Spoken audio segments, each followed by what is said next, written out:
and welcome to another video here on my channel Morbid History. Today we're delving into a true crime case, and it's been a while, so I'm excited for it. So yeah, let's get into it. Today's case takes us to a place called Ljusdal in the late 19th century, in 1899 to be exact.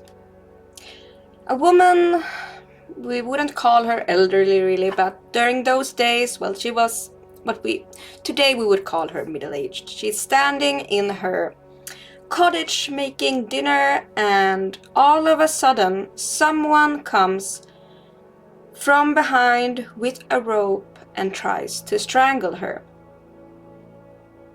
Her name is Brita, and a big fight ensued. What led up to this moment? To understand why someone would want to harm Brita, we need to travel back 7 years. Brita was married to a man named Olof. And Olof had a romance, an affair with a lady called Sara Lund.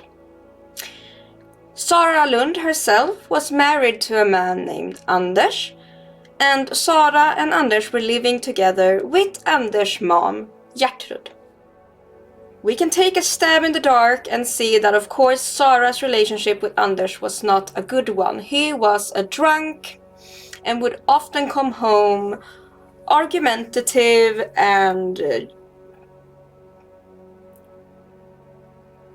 drunk, which isn't nice for anyone. So Sara found solace with Olof, and Olof, he was a bit younger than his wife Brita, and Sara was younger, so they found each other in some sense too. Sara was also very unhappy living with her mother-in-law Gertrud, who was said to be a very domineering woman. Olof and Sara quickly found each other with the common ground of their miserable marriages. And one night, while out and about drinking, Olof got very intoxicated and said to Sara that they should get married and elope. But then he laughed it off and said, but of course we can't, since we have our respective partners already.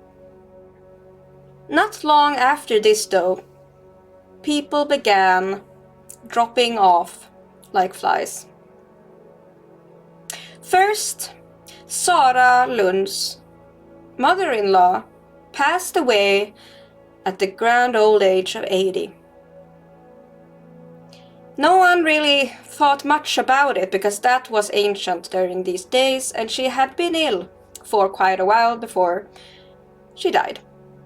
Sara was heartbroken, and she actually got help from Olof's wife Brita with the whole burial situation.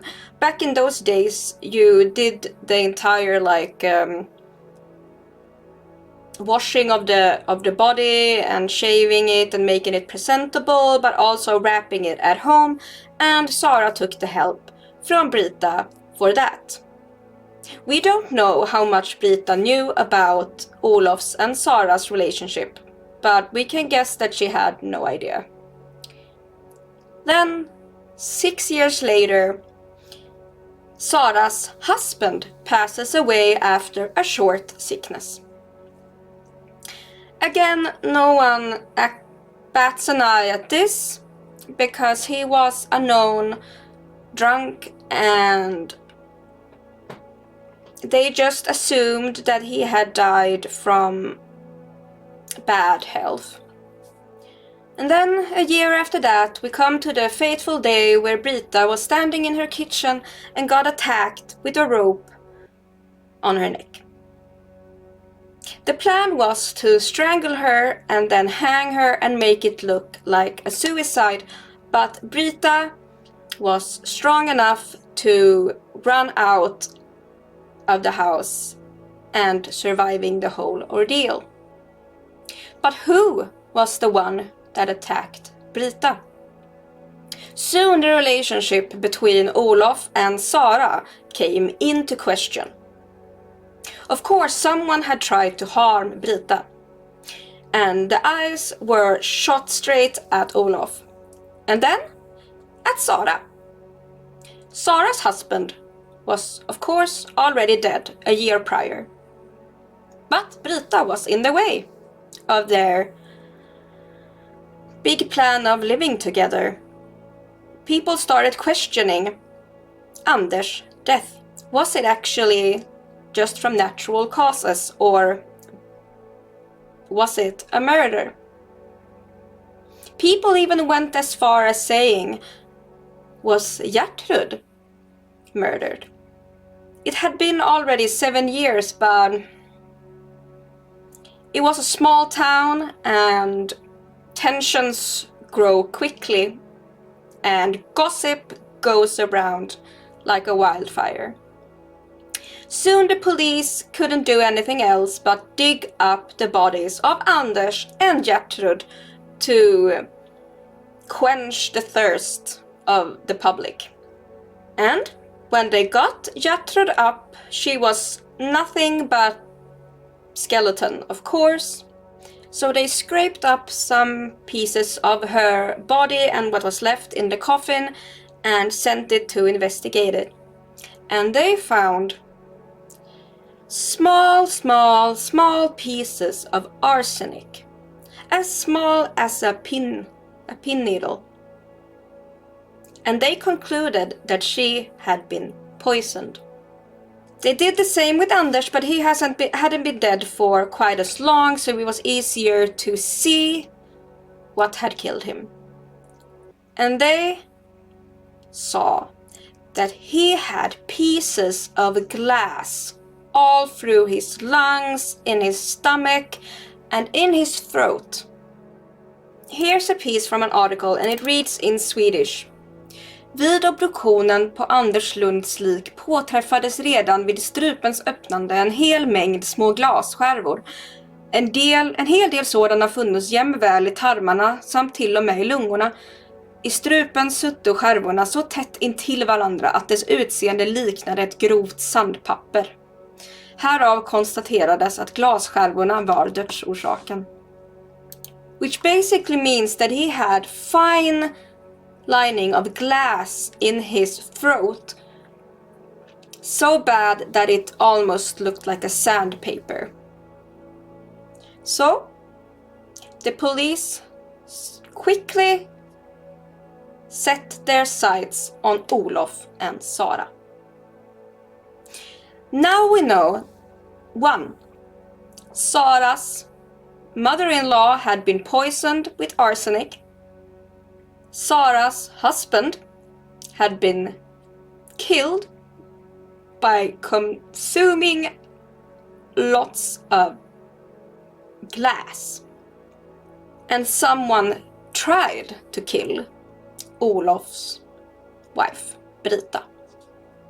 And they pretty quickly actually came to the conclusion, because they knew who had attacked Brita. It was Sara. They took Sara into custody and she confessed after a while. She couldn't keep it inside.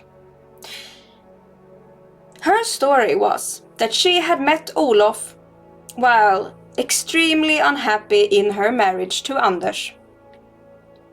Olof had told her that they should get away together, but needed to remove Anders and Brita to do so.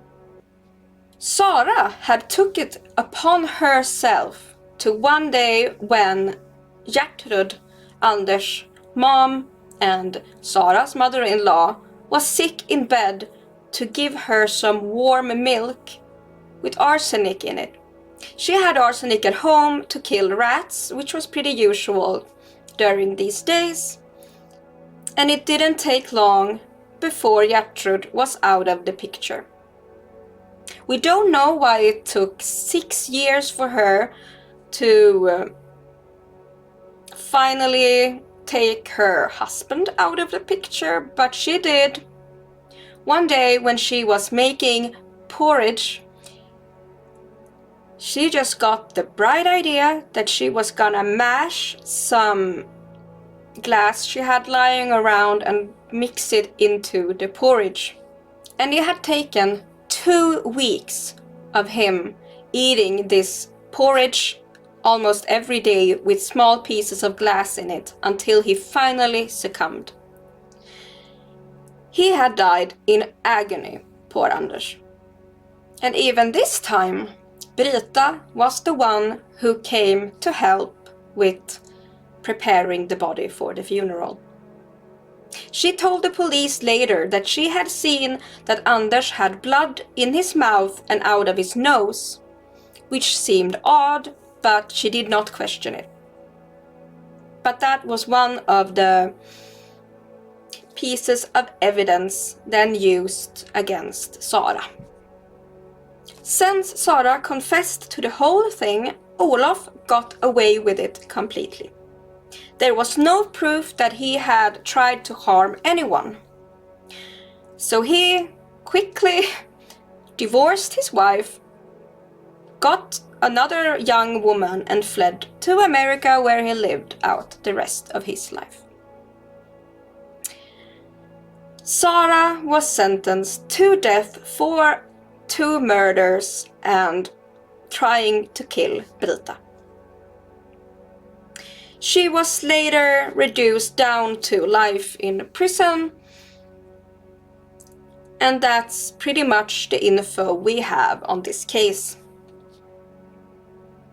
And here's a cat. Hey.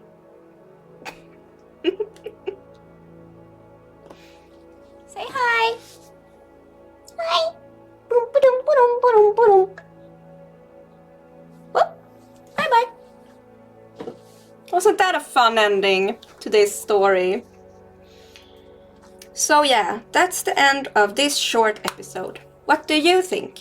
Did Olof get off too easy, or was Sara the sole person responsible for these murders? Comment down below, and please sub, share, like. I'd greatly appreciate it. Yeah, thank you so much for watching. I know it's been a while since I uploaded anything here. I've been uploading vlogs and stuff on my Patreon, but yeah, these videos take more time and effort, and of course I need to like do scripts and all that. So yeah, I'm glad I got one done this week. And I hope you enjoyed it, even if it's terrible topic, of course. I don't know who I should feel most sorry for in this story. Of course not Sara. It's Gertrud and Anders and Brita. It's all just very... everything's bad. Bad, bad, bad. But yeah. Thanks for being here, thanks for watching, and thanks to my patrons. I'll list y'all here. Thank you, thank you, thank you. You're amazing. And I hope you enjoy everything I post over on my Patreon for you. I'll see you again hopefully next week. Have a good one. Bye bye.